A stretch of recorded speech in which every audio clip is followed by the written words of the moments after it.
"Dad, Mom is crying. She says you went crazy," my son told me over the phone. I met him at a diner and slid the file across the table. He opened it, saw his mother in the arms of a stranger, and his face went pale. "She lied to me too," he whispered. That was the moment she lost not just a husband, but her entire family. But to understand why my son looked like he'd seen a ghost in that booth, you have to go back 3 weeks. You have to go back to a Tuesday morning that started like any other, with cold coffee and a lie that shattered 23 years of my life. I found my wife's wedding ring in her car cup holder. It was sitting there, wedged between a crumpled receipt and a penny, covered in a sticky film of dried soda. Ashley never took that ring off. Not when she showered, not when she gardened, not when she slept. For 2 decades, she told me it was the anchor of her life. But there it was, tossed aside like loose change. I am a locksmith by trade. My name is Kevin Barnes, and I've spent my life understanding how things close, how they lock, and how to spot when a mechanism has been tampered with. When I saw that ring, I felt a tumbler click in my gut. Something was wrong.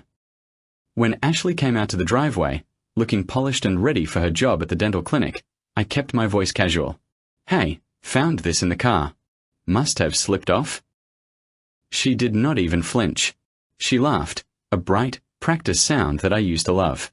"Oh my God, I am such an airhead. I took it off at the gym yesterday. You know how the soap in the dispensers gets stuck under the band? It drives me crazy. I must have just tossed it there and forgot." She took the ring, slipped it onto her finger, and kissed my cheek. "Thanks, babe. You a lifesaver." I stood there in the driveway as she backed out, smiling and waving. It was a perfect performance, except for one thing. The gym she went to had closed for renovations 3 days ago. I knew that because I had rekeyed their back entrance on Monday. I stood frozen in the morning air. A normal man might have screamed. A normal man might have chased the car down the street demanding answers. But I did not move. I felt a heat rising in my chest, a mix of panic and rage, but I clamped it down. If she was lying about the gym, she was lying about where the ring had been. And if she took the ring off, it was because she wanted to look single. I had a choice right then. I could confront her tonight. We could have the screaming match. She would cry, make excuses, maybe gaslight me into thinking I was paranoid. Or, I could do what I did best. I could inspect the mechanism, find the fault, and dismantle it piece by piece. I drove to my shop, but I did not open for business. Instead, I called Rick, an old buddy who ran a P.I. firm. I did not tell him who it was for at first, just asked for the hardware. By noon, I was back at our house with a magnetic GPS tracker in my pocket. Ashley's car was gone, obviously, but I knew she came home for lunch on Tuesdays to walk the dog. I waited in my work van down the street. When she pulled in, I gave it 10 minutes. Then I walked over, slipped into the garage while she was inside, and slid under the rear bumper of her Honda. The magnet clicked against the frame with a sound that felt like a gavel coming down in a courtroom. That evening, she came home bubbling with stories about difficult patients and office drama. I watched her over a plate of spaghetti. I watched her lips move, watched her eyes crinkle when she smiled. She looked exactly like the woman I had loved for half my life. But when I looked at her hand, I did not see a wife anymore. Primer so estranger bearing a prop. "How was your day?" she asked, pouring herself wine. "Quiet," I said. "Just routine maintenance." My phone buzzed in my pocket. The app was set up. The trap was laid.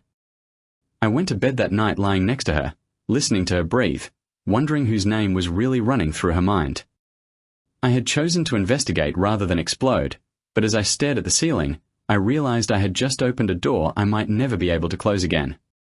The next 2 weeks were a slow-motion car crash that I was forced to watch from the driver's seat. The tracker did not lie, and it did not spare my feelings. Every morning, Ashley would kiss me goodbye, complain about her busy schedule, and drive off. And every morning, I would open the app and watch the little blue dot betray her. She was not going to the dental clinic. She was not going to the gym. She was going to the Marriott downtown. She was going to Murphy's Diner on the edge of town.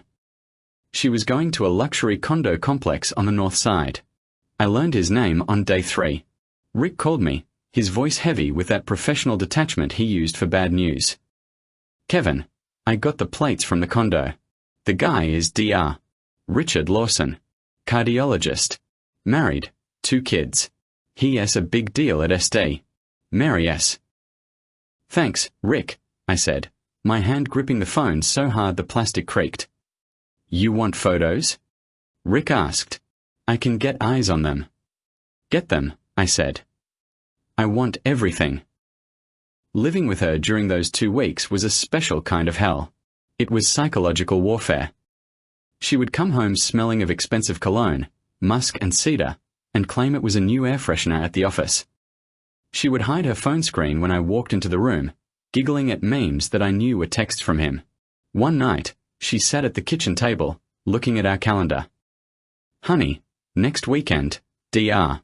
Reynolds is sending me to a seminar in Chicago. It's a great opportunity, but I have to be gone Friday to Sunday. I looked at her. She was not even blinking. The lie was smooth, polished like a stone in a river. That sounds great, Ash, I said, forcing a smile that felt like it was cracking my face. You deserve a break. I'll miss you, she cooed, reaching out to squeeze my hand. I let her touch me. It took every ounce of willpower not to recoil. Her skin felt cold, foreign. I was sleeping in the same bed as an enemy agent. I was the locksmith who had been locked out of his own life, and she was holding the keys, laughing at me. But while she was planning her seminar with the good doctor, I was planning my exit. I did not just want a divorce. I wanted to vanish. I wanted to deny her the satisfaction of a fight. I went to a bank across town and opened a new account in my name only. I started transferring exactly half of our savings, legally defensible, fair, but final. I met with a lawyer who specialized in asset protection. We drafted the papers. I found a small apartment above a warehouse, a place that smelled of dust and oil, and paid 3 months' rent in cash. I started moving things out, bit by bit. My grandfather's tools. The photo albums from before I met her. My clothes. I would take a box out to my van every morning, pretending it was equipment for work. She never noticed. She was too busy picking out laundry for Chicago. The lowest point came on a Thursday. The tracker showed she was at Murphy's Diner again. I could not help myself. I drove there. I parked across the street in my work van, behind tinted windows. I watched them walk out together. Lawson was tall, silver-haired, wearing a suit that cost more than my truck. He had his hand on the small of her back. They stopped by her car. He leaned in and kissed her. It was not a quick peck. It was deep, possessive. And Ashley, she melted into him. She looked at him with a kind of adoration I had not seen in 10 years. She laughed at something he said, throwing her head back, her hand resting on his chest. I sat there, gripping the steering wheel, tears hot and stinging in my eyes. I felt small. I felt like a failure. I wondered what he had that I did not. Was it the money? The status? Or was it just that he was new? Then, Lawson got in his Porsche and drove one way. Ashley got in her Honda and drove the other. I checked my phone. She had texted me 5 minutes ago. Running late, babe. Inventory is a nightmare. Order pizza? Something inside me snapped. The sadness evaporated, replaced by a cold, hard resolve. I was not a husband anymore. I was a problem solver, and I had just identified the catastrophic failure in the system. I drove back to the house. I ate the pizza she ordered. I listened to her lies about inventory, and for the first time in 2 weeks, I slept soundly, because I knew tomorrow was Friday, and tomorrow I was going to disappear. Friday morning arrived with a grey, steel sky. It fit my mood perfectly. Ashley was buzzing with excitement for her seminar. She packed her weekend bag, humming a tune, checking her hair in the hallway mirror. Flight leaves at noon, she called out. Do not wait up on Sunday. I might grab dinner with the girls from the conference. Have a safe trip, I said. I did not kiss her. I did not hug her. I just stood in the kitchen with my coffee mug, watching her leave. As soon as her taillights vanished around the corner, I moved. I did not run. I worked with methodical precision. I backed my truck up to the front door. I loaded the last of my things, the television I bought, my favorite chair, the rest of my clothes. I walked through the house one last time. It looked hollow. The pictures on the walls were just colored paper in frames now. The furniture was just wood and fabric. The soul of the house had left a long time ago. I was just finally catching up. I went to the bedroom. I took the manila envelope my lawyer had prepared. Inside were the divorce papers, signed and notarized.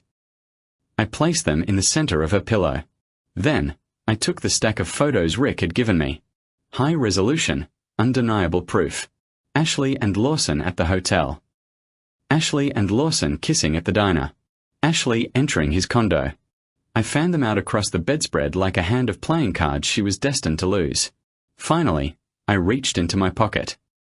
I pulled out my wedding ring. I placed it on top of the pile. I left the key to the house on the kitchen counter. I locked the door from the inside, walked out through the garage, and hit the keypad to close it. I drove to my new apartment, turned off my phone, and waited. I knew she would not come back until Sunday. She was off living her fantasy. But I underestimated her panic. Sunday evening came and went. I did not turn my phone on. I just sat by the window, drinking a beer, watching the city lights. On Monday morning, I turned my phone on for exactly 1 minute to check my messages. There were 50 missed calls. 30 texts. Where are you? Is this a joke? Kevin, call me. I am scared. I turned it back off. That afternoon, my burner phone rang. It was the only number I had not changed, the one I kept for emergencies. It was my son, Mason. Dad. His voice was trembling. I'm here, Mason. Dad, what is going on? Mom is. She's hysterical. She's at my apartment. She says you re-gone. She says she came home and you delooted the house. I took what was mine, Mason. She says you had a breakdown, Mason said, his voice rising. She says you left some crazy papers on the bed and just vanished. She is talking about calling the police, Dad. She says you gone crazy. She's crying her eyes out. I closed my eyes. Of course. She was spinning the narrative. She was playing the victim. She knew I had disappeared, so she thought she could control the story.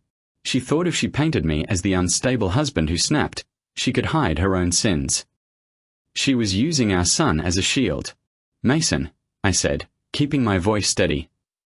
I have not gone crazy. I need you to meet me. Alone. Do not tell her where you re-going. Dad, I do not know. Please. Just give me 10 minutes. Meet me at the diner on I-20. If after 10 minutes you think I am crazy, I'll drive myself to the hospital. There was a long pause. Okay. I'll be there in 20. I grabbed the second folder, the copy of the evidence I had made specifically for this moment. I hoped I would not have to use it. I hoped she would have told him the truth. But I knew Ashley. She would lie until the earth swallowed her whole. I sat in the booth at the diner, watching the door. Mason walked in, looking tired and confused. He was 22, a smart kid, a computer science grad. He looked at me with suspicion in his eyes. Ashley had already gotten to him. She had primed him to see a madman. You look terrible, Dad, he said, sliding into the booth. Mom is a wreck. She does not understand why you did this. She knows exactly why I did this, I said calmly. She says you having a midlife crisis. She says you just walked out on 23 years of marriage without a word. Mason slammed his hand on the table. How could you do that to her? To us? It hurt. It hurt to see my son looking at me with that much anger. But I knew this was the trap she had set. She thought I would be too ashamed, or too gone, to defend myself. She thought she could turn my own son into her weapon. I did not argue. I did not raise my voice. I just reached into my bag and pulled out the file. I did not leave because I'm crazy, Mason, I said softly. I left because I was the only one in that house telling the truth. I slid the file across the table. Mason stared at the manila folder like it was a loaded gun. He looked up at me, hesitating, then back at the table. "Open it," I said. He flipped the cover. The first photo was the one from the diner. Ashley and Lawson, locked in that passionate kiss, her face clear as day, his hand on her waist. Mason froze. The anger on his face drained away, replaced by a look of sheer confusion. He flipped to the next photo. The hotel entrance. The timestamps. Then he saw the printed copies of the text messages Rick had intercepted, the crude jokes about me, the plans for the seminar, the way she mocked my job. I watched him read. I watched his world tilt on its axis. He was not seeing a midlife crisis anymore. He was seeing his mother, the woman who raised him, the woman who claimed to be the victim, exposed as a liar. He reached the end of the file and closed it slowly. He sat there for a long time, staring at the Formica table. When he finally looked up, his eyes were wet, but his jaw was set hard. "She told me you lost your mind," he said, his voice cracking. "She sat on my couch an hour ago, crying, telling me how worried she was about you. She said she had no idea why you left." "She knew," I said. "She found the same photos on her pillow yesterday." Mason's face went pale. That was the moment the knife really twisted. "She saw these, and she still lied to me." "She lied to you too," I whispered. "She wanted you to hate me so you would not look at her." Mason took a deep breath, wiping his eyes with the back of his hand. "Who is he?" "Dr. Richard Lawson, cardiologist. He is married too." Mason let out a short, bitter laugh. "Unbelievable." He pushed the file back toward me, then stopped. "No. Can I keep this?" "It is yours." He stood up. He looked older than he had 10 minutes ago. "I'm not going back to her apartment. I'm going home. I need some time, Dad." "Take all the time you need, son. I'm staying at the loft above the warehouse on 5th. Come by when you ready." He nodded, then reached out and hugged me. It was a fierce, desperate hug. "I am sorry, Dad." I did not know. "I know," I said. "It is over now." Mason walked out of the diner, the file tucked under his arm. He did not go to comfort his mother. He went to confront her. I later learned that when she tried to keep up the charade, he simply threw the photos on the coffee table and walked out. She lost her husband on Friday. She lost her son on Monday. The fallout was fast and brutal. With the evidence I had, the divorce was a surgical strike. My lawyer was a shark. Ashley got her car, her personal accounts, and the furniture I left behind. I kept the business, the retirement fund, and my dignity. It was not easy. There were lonely nights in that warehouse apartment. There were times I missed the ghost of the life I thought I had. But I never missed her. I missed the illusion. And once you know how a trick is done, you see a not be fooled by again. It took time, but I rebuilt. I expanded Barnes' security solutions. I started working with commercial clients, big contracts. I bought a small house with a workshop in the back. And I met Carol. She ran a bakery down the street from my new place. She was straightforward, kind, and she had a laugh that did not sound practiced. We took it slow. I told her everything on our third date. She did not pity me. She just took my hand and said, "Well, you certainly know how to spot a fake now." 7 years passed. The real ending of this story happened last Saturday. It was Mason's wedding day. He was marrying a wonderful girl named Sarah, and they chose a beautiful venue by the lake. I stood by the altar as Mason's best man. He insisted on it. I adjusted his tie, patted his shoulder, and watched him watch his bride walk down the aisle. I looked out at the crowd. Carol was in the front row, smiling at me, looking beautiful in a blue dress. We had been married for 2 years. Then, I saw Ashley. Mason had invited her. It was the right thing to do, and I supported it. But she was not in the front row. She was sitting in the back, near the exit. She looked thinner, harder. She was alone. Dr. Lawson had dumped her 6 months after our divorce when his own wife took him to the cleaners.